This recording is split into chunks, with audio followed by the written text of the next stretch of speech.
기도하면서 이제 말씀 시작하도록 하겠습니다. 뒤에 잘 들리시죠? 네. 2022년 1월 11일 화요일에 그 광주광역시 서구 화정동 그 아이파크 공사 현장에서 이 건축하던 아파트가 붕괴가 되는 사건이 터지게 되었습니다. 다들 기억하시나요? 네. 이 사고로 인해서 6명의 그 작업자가 매몰이 되었고요. 그리고 6명 모두가 사망하게 되는 그런 사건이 있었습니다. 그 광주 아이파크 아파트 주요 붕괴 원인은 원래 이게 설계했던 그대로 작업을 하지 않고 임의 변경으로 작업을 한 것이 그 주요 원인이었고요. 또 콘크리트 배합 시 이 값싼 재료를 배합을 했고 또 콘크리트 강도가 기준에 못 미치는 그런 그 자재를 사용한 것도 큰 비중을 차지하는 그런 원인이었습니다. 자, 이 아파트 건설사는 HDC 현대산업개발입니다. 이 사건을 계기로 HDC 현대산업개발은 이 한순간에 원래 메이저 건설사에서 이 부실 건설사로 이미지가 나락을 그런 사건이 있었죠.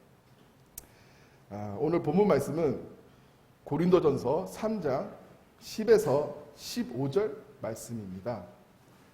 이 서두에 제가 이런 이야기를 한 것은 오늘 본문 말씀과 관련이 있어서 하게 되었습니다. 자, 다 같이 고린도전서 3장 10에서 15절을 찾아보겠습니다. 고린도전서 3장 10에서 15절 말씀입니다.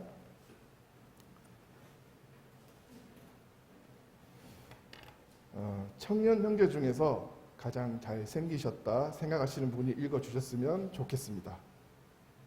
기회를 드리겠습니다. 주저하지 마시고 내가 잘생겼다라고 생각하면 읽어주시면 감사하겠습니다. 내가 지혜로운 건축자와 같이 판을 닦아두매 나는 이가 그 위에 세우나 그러나 각각 어떻게 그 위에 세울까를 조심하시니라. 이 닦아둔 것 외에 능히 다른 터를 닦아줄 자가 없으니 이 터는 곧 예수 그리스도라. 아니 누구든지 금이나 은이나 보석이나 나무나 풀이나 짚으로 이 터 위에 세우면 각 사람의 공적이 나타날 터인데 그 날이 공적을 밝히리니 이는 불로 나타내고 그 불이 각 사람의 공적이 어떠한 것을 시험할 것이니라. 아니 누구든지 그 위에 세운 공적이 그대로 있으면 상을 받고 누구든지 그 공적이 불타면 해를 받으리니 그러나 자신은 구원을 받되 불 가운데서 받을 것이니라. 네, 감사합니다. 민우 형제 아주 용감했습니다. 네, 감사합니다. 오늘 전할 본문 말씀은 고린도전서 3장 10에서 15절 말씀인데요. 이 고린도전서는 사도 바울이 저자이고요. 그리고 바울이 제3차 전도 여행 중에 에베소서에 머물 때 쓰여졌습니다. 이 하나님께서 이 사도 바울을 통해 고린도 교회에 편지를 쓰게 하신 그 이유는 이 고린도 교회의 여러 가지 그 문제를 해결하여 이 타락한 세상을 쫓지 않고 거룩한 성도로 자라가기 위해서 쓰여졌습니다. 자, 그리고 오늘 본문 말씀 3장 10에서 이 15절 말씀에서는 하나님께서 구원받은 우리 그리스도인에게 그 올바른 신앙의 집을 어떤 재료로 지어야 되는지에 대해서 말씀을 하고 계십니다. 그래서 이 고린도전서 3장 10에서 15절 본문으로 이 지혜로운 건축자라는 주제로 말씀을 전하려고 합니다. 자, 먼저 본문 말씀 10절을 먼저 살펴볼까요? 자, 10절에서 먼저 우리 그리스도인이 이 사도 바울의 본받아야 할 그 태도에 관해서 볼 수가 있습니다. 자, 10절에 내게 주신 하나님의 은혜를 따라 이 말씀으로 알 수가 있습니다.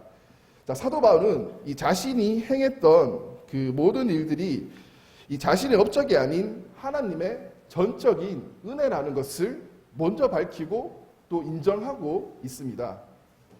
자, 여기서 이 사도 바울이 얼마나 겸손한 자이고 또 우리가 주님의 일을 하면서 이 취해야 할 그 첫 번째 태도가 어떠해야 하는지를 저희는 본문을 통해서 알 수가 있습니다.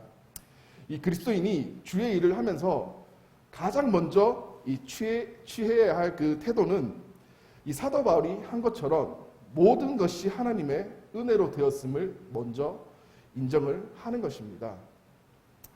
이 고린도전서 15장 10절에서도 사도 바울은 이렇게 고백을 합니다.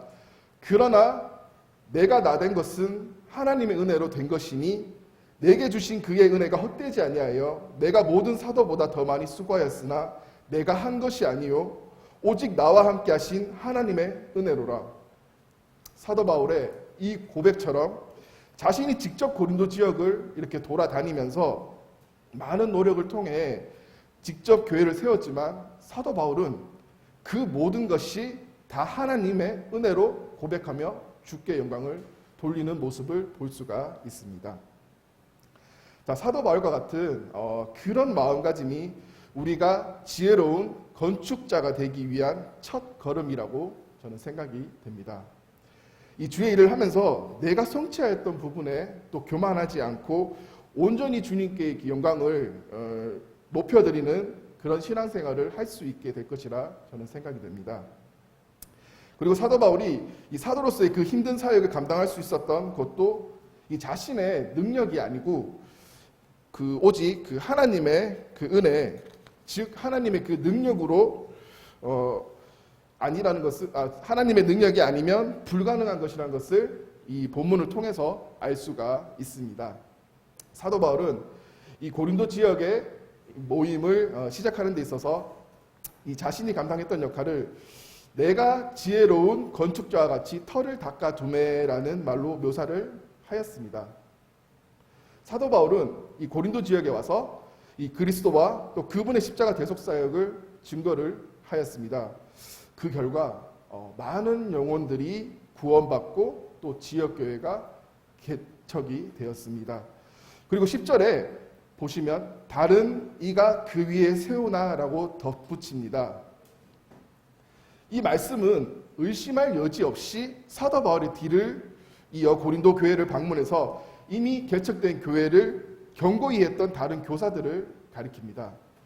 그리고 본문에 그러나 각각 어떻게 그 위에 세울까를 조심할지니라. 이 말씀을 통해 사도 바울은 바로 그 교사들에게 경각심을 던져주게 됩니다. 그리고 이 말씀을 통해서 이 지역교회에서 가르치는 사역을 감당하는 것은 아주 엄숙한 일이라는 것을 알 수가 있습니다. 자, 고린도전서를 쓴 시대적 배경 당시에 이 고린도 교회에 또 하나님의 말씀에 위배되는 교훈과 또 교회 분열과 또 그것들을 또 초래하는 교리들이 많이 들어왔었습니다. 바울은 그런 그들에게 이 말씀을 통하여서 이 경고를 주고 있었던 것입니다. 본문 말씀 11절을 한번 볼까요? 자, 건축에 있어서 가장 중요한 것은 좋은 터에 좋은 기초를 세우는 것입니다. 자, 기초가 제대로 세워지지 않은 상태에서 아무리 좋은 재료를 올려도 그 집은 금방 허물어질 것이 자명합니다. 사도 바울은 이 교회의 기초를 확고히 세웠습니다.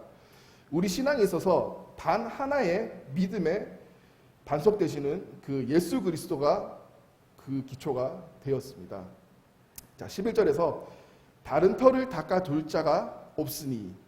자, 이 말씀에서 사도 바울은 이 자신이 그 터를 설계한 것이 아니라 이 그리스도를 전파함으로 그 터를 놓았다는 것을 볼 수가 있습니다.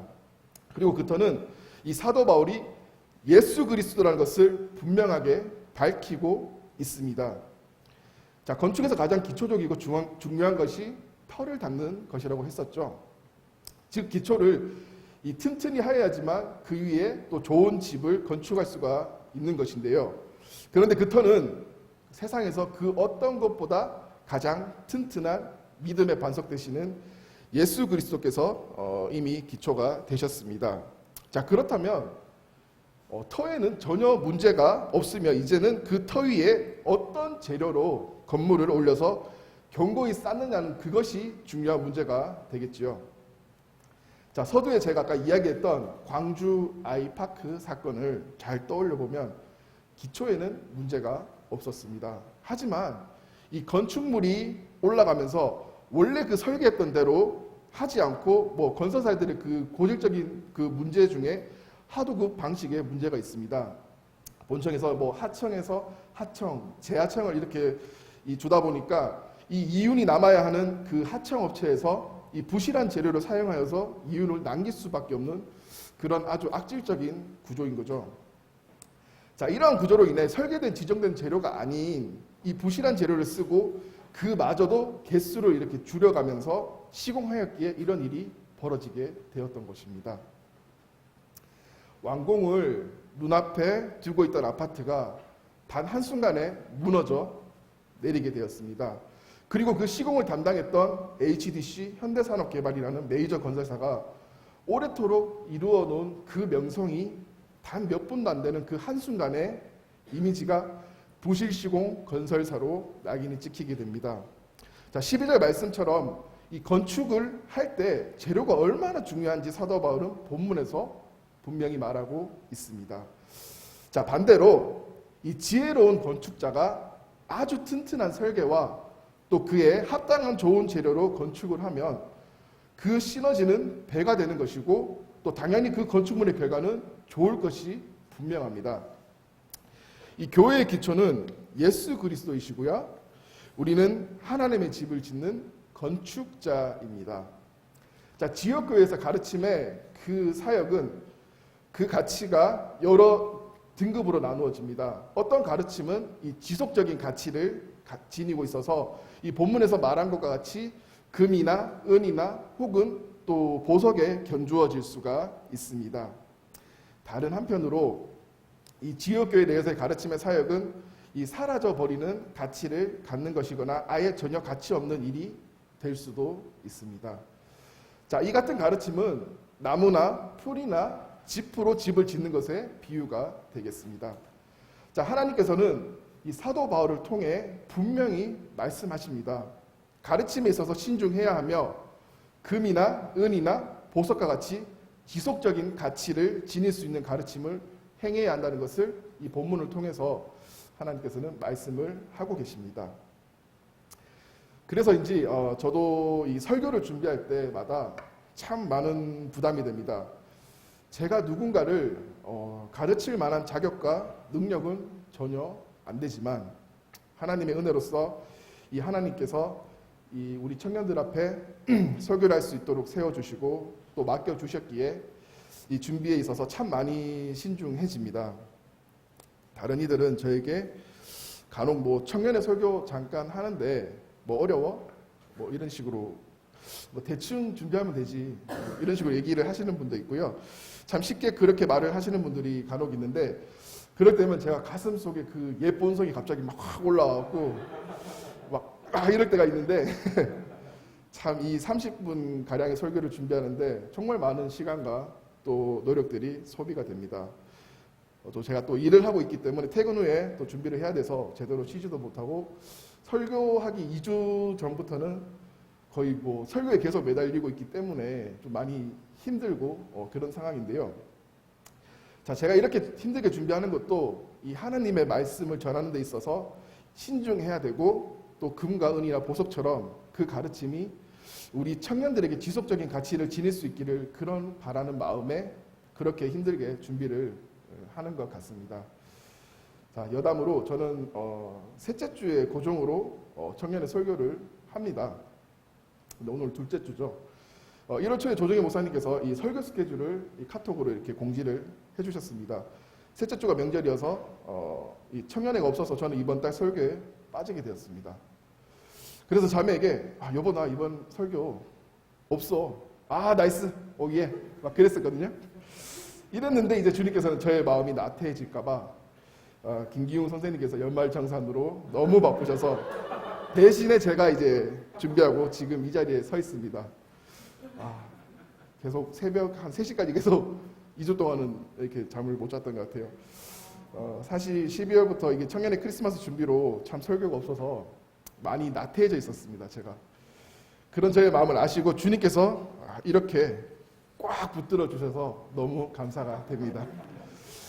앞서 말한 것처럼 모든 가르침에는 신중하게 가르쳐야 함을 본문을 통해서 알 수가 있습니다. 이 13절에서 말씀하셨듯이 우리가 값싸거나 부실한 재료를 쓴다면 그날의 여실이 전부 다 드러나고 말 것입니다. 여기서 그날은 주를 위한 모든 행함이 평가받을 때인 그리스도의 심판날을 가리킵니다. 자, 주님 다시 오시는 그날에 우리가 예수 그리스도의 터에 올린 건축물에 대한 준공 검사를 받을 날이 반드시 올 것입니다. 자, 그때 이 지혜로운 건축자는 주님의 일을 지혜롭게 하였기에 하나님의 집을 잘 완공하였으므로 주님께 그날에는 많은 상을 받게 될 것입니다. 하지만 이 지혜롭지 못하게 주의 가르침을 행하고 또 주님의 뜻에 합당하게 하지 않게 그렇게 행한 자라면 그날에 나무와 풀과 짚으로 쌓아 올린 그 집이 한순간에 다 불타 없어질 것입니다.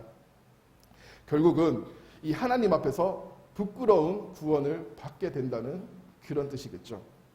자, 본문을 통해서 보시면 이 교회와 연관된 사역은 이 두 가지 형태로 나누어 볼 수 있습니다. 우리는 이 본문 말씀 14절에서 첫 번째 형태를 보게 됩니다. 자, 첫 번째 형태는 유용한 섬김입니다. 유용한 섬김. 자, 여기서 유용한 섬김의 뜻은 값 있게 하나님의 일을 행하는 것입니다. 자, 주님께서 분명히 말씀하십니다. 만일 누구든지 그 위에 세운 공적이 그대로 있으면 상을 받고, 자, 이 말씀처럼 금과 은과 보석같이 튼튼한 재료와 같은 유용한 섬김으로 주님의 일을 섬기면 그날에 우리의 공적에 불타지 않고 해를 입지 않고 그대로 남아있게 됩니다. 자, 그렇게 된다면 이 본문의 말씀처럼 일꾼의 삶과 사역은 이 그리스도의 그 심판대에서 그 시험을 감당하게 될 것이고요. 그 일꾼은 그에 합당한 상을 주님으로부터 받게 될 것입니다. 자, 그리고 두 번째 형태는 무익한 섬김입니다. 자, 무익한 섬김이란 이롭거나 또 도움이 될 만한 일이 없다는 것입니다. 자, 본문 말씀 14절, 누구든지 그 공적이 불타면 해를 받으리니. 자, 이 말씀처럼 나무나 풀이나 또 집과 같은 무익한 재료와 같은 무익한 섬김으로 이 주님의 일을 섬기면 그날에 우리의 공적이 불타고 해를 받으며 또 구원을 받되 마치 불 가운데서 받은 것 같게 됩니다. 자, 여기서 해는 그 한때 그 소유했던 어떤 것을 이렇게 다 전부 다 몰수당한다는 그런 의미는 아니고요. 그리스도의 심판 때는 이 성도들의 범죄와 또 그에 대한 형벌을 다루는 것이 아님을 이 15절 말씀에는 주님께서 확실하게 말씀해주고 계십니다. 자, 그리스도인들이 범한 죄의 형벌은 갈보리 십자가에서 이미 우리 주님께서 전부 다 갚아주셨습니다. 자, 그렇기에 그리스도의 심판 날에는 우리 그리스도인은 뭐 지옥을 가거나 소멸되고 그런 것은 아닙니다.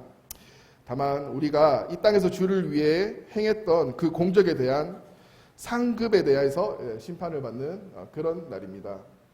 그렇게 만일 우리가 이 성경의 가르침을 따라서 삶이나 또 사역을 실행해 간다면 우리의 사역은 반드시 그리스도의 그 심판의 날에도 건재하게 될 것임을 확신합니다. 우리는 예수 그리스도라는 믿음의 기초 위에 하나님께서 건축자로 우리 청년들을 부르셨습니다. 우리가 지혜로운 건축자가 될 것인가 아니면 이 부실한 건축자가 될 것인가는 우리의 몫입니다. 하나님께서는 구원받은 우리 청년들을 지혜로운 건축자가 되기를 원하십니다. 우리가 받은 그 은사를 잘 활용하여서요, 이 지역교회를 주님의 뜻에 맞게 섬기는 것이 우리의 본분입니다. 자, 우리가 어떤 재료로 예수 그리스도의 그 기초 위에 집을 짓느냐에 따라서 우리의 상급이 달라지게 될 것입니다. 자, 주님의 말씀을 온전히 의지를 하면서 이 주님의 말씀을 따라 금과 은과 보석과 같이 이 귀한 재료로 이 집을 짓는다면 이 주님께서 검사장 되시는 그 준공 검사 날에 합격을 받고 그에 합당한 주님께서 주시는 형언할 수 없는 그런 상을 받게 될 것입니다.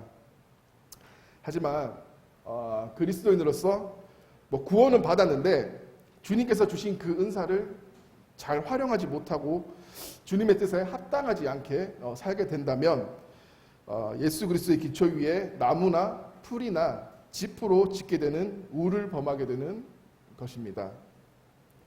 자, 그렇게 된다면 이 중건 검사 날에 이 부실 재료로 시공된 건축물이 이 불이 나면 다 타버리듯이 모든 것이 주님 앞에서 여실히 드러나고 말 것입니다. 우리가 이 주님께 구원받은 것이 끝이 아닌 시작임을 명심을 하셔야 합니다. 아, 나는 구원받았으니 이제 됐어. 지옥에 안 가고 뭐 천국 가는 게 어디야. 나는 그 어떤 상도 필요 없어. 이제는 천국 가게 되었으니 내 마음대로 살아볼 거야. 이렇게 생각하시는 분이 있다면 하루빨리 그 생각을 돌이키시고요. 또 자신의 구원에 대해서 점검을 해야 합니다.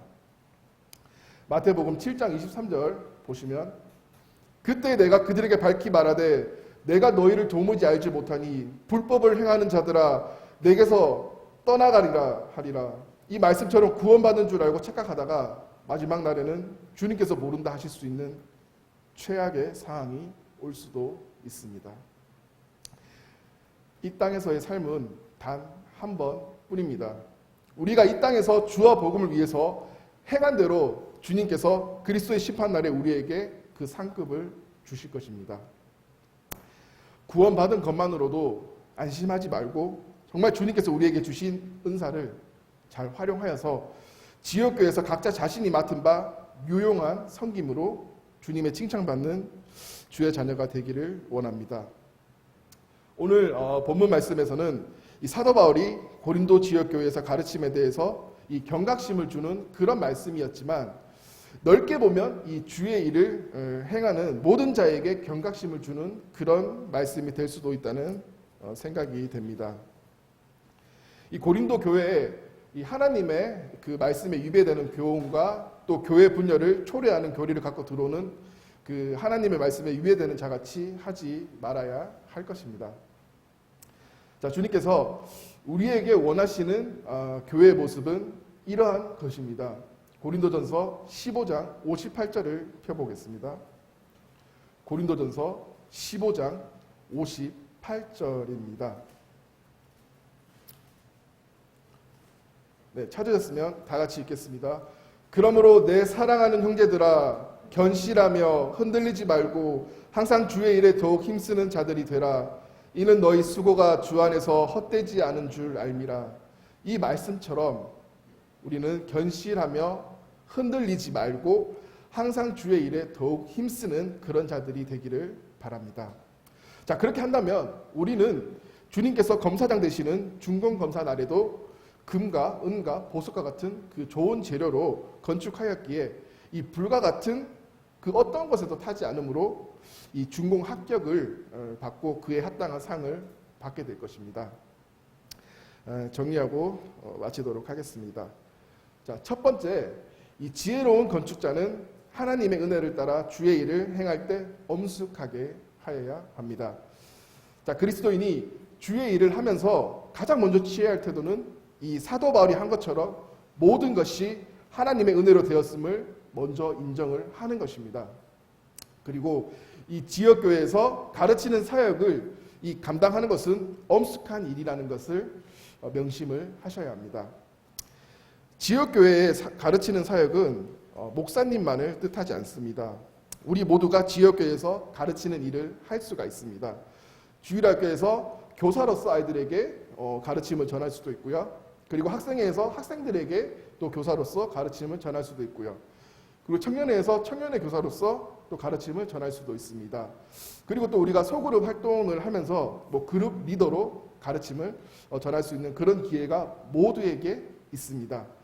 자, 그런 모든 활동에서 우리는 지혜로운 건축자로서 엄숙하게 하여야 함을 명심하시기 바랍니다.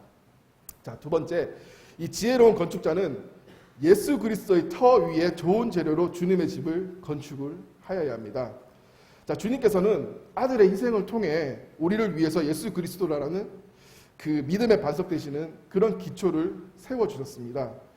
그리고 우리는 주님께서 그 반석 위에 건축자로 우리를 부르셨습니다.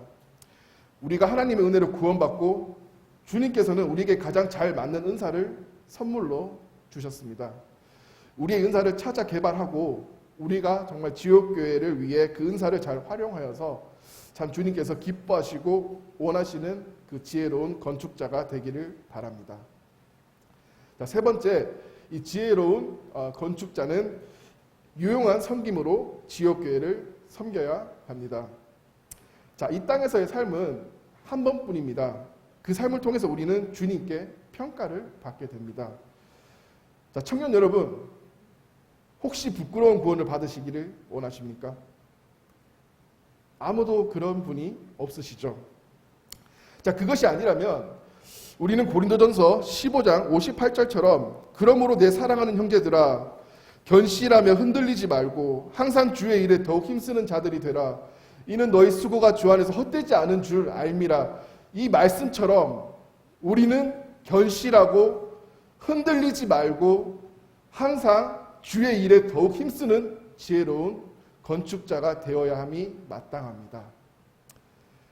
남미 에콰도르의 그 아우카 부족을 선교하다가 순교한 우리 모임의 믿음의 선배 짐 엘리엇은 이렇게 말했습니다.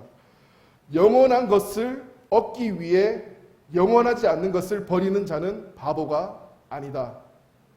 이처럼 우리는 바보가 아닙니다. 영원한 것을 얻기 위해서 이 땅에서 세상 사람들이 볼 때 어리석게 사는 우리가 가장 지혜로운 자입니다. 얼마 전에 제가 자매하고 교회에 관하여 교제를 나눈 적이 있습니다. 제가 자매에게 교회만큼 이해가 안 되는 곳이 없다고 말한 적이 생각이 납니다. 교회에 매달 내가 번 돈을 일정량 내고 또 내 시간을 드리고 또 나의 노력을 아무런 보수도 없고 오히려 돈을 써가면서 열정을 소비하며 다니고 있다고 말하였던 그런 기억이 납니다. 이 세상 사람들의 관점에서 보면 쟤 정신 나간 사람이다. 어떻게 저렇게 손해보면서 살지. 그렇게 손가락질을 할 것이 분명합니다. 우리가 세상 사람들이 볼 때 어리석은 이런 일들을 하는 것도 다 우리의 소망이 이 땅이 아닌 주님이 계시는 그 하늘나라에 있기에 가능한 것입니다. 주님께서는 우리를 주의 나라의 건축자로 부르신 만큼 이 예수 그리스도의 그 기초 위에 어떤 집을 짓는지 그것은 온전히 우리 청년들의 몫입니다. 불타서 다 없어져 버리는 그런 집을 짓는 부끄러운 건축자가 되지 말고요. 어떤 불에도 견딜 수 있는 지혜로운 건축자가 되기를 원합니다. 이것이 주님이 원하시는 일이고요. 주님께서 우리를 아들의 목숨과 바꾼 그 이유입니다. 주님 나라에서 찬란하게 빛나는 집을 모두 여러 채씩 갖고 있을 우리 청년들이 되기를 소망합니다. 기도하고 마치겠습니다.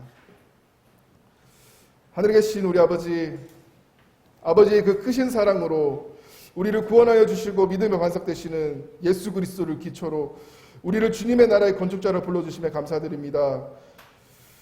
우리가 섬기는 이 교회를 견실하며 흔들리지 말고 항상 주의 일에 더욱 힘쓰는 우리 청년들이 되도록 주님께 기도드립니다. 우리가 지혜로운 건축자가 되어 주님 나라에 갔을 때 주님께 칭찬받고 많은 상을 받는 주의 청년들이 되기를 기도합니다. 고린도전서 3장 10절에서 15절 말씀을 통하여 우리를 교훈하여 주심에 감사드리며 존귀하신 우리 주 예수 그리스도의 이름으로 기도합니다. 아멘.